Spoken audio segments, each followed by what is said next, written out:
To start off, we need to take one of the Pokémon that spawned here and lure it away from its original spawn point.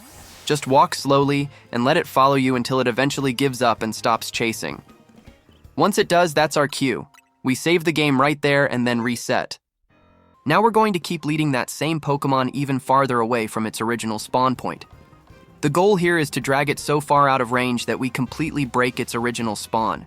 When the game detects that there's no longer a Pokémon occupying that specific spawn slot, it automatically generates a new one in its place. Once again, when it stops following us, we simply save the game and reset. Now we're going to move on to the next step.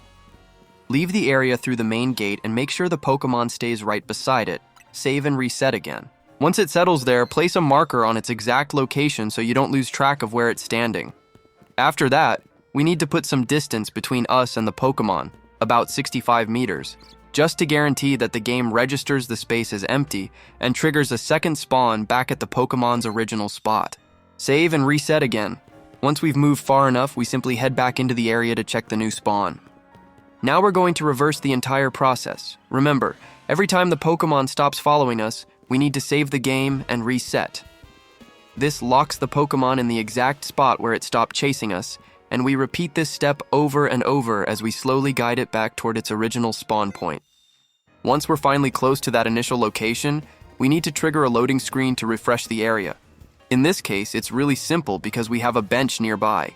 All we have to do is rest on it, and that will give us the loading screen we need. As you can see, we now have 3 active spawns in this area. From here, all we need to do is repeat the same process for the remaining spawn points so we can increase every spawn in this zone. Of course, I'm not going to show the entire process again from start to finish. All you have to do is repeat the same method with the remaining spawn points until you reach the maximum number of spawns possible. And don't forget, the spawns that appear on the water can also be increased. The starters can spawn in that area as well, and the method works exactly the same way there. After repeating the method for all the spawn points, this is the final result. An amazing area completely full of life, packed with new Pokémon every time we rest on the bench. I cut out most of the repetitive steps, but I kept some of the beginning and ending segments so you can still see the method in action. From this point on, all you need to do is rest at the bench over and over until your shiny starter finally appears.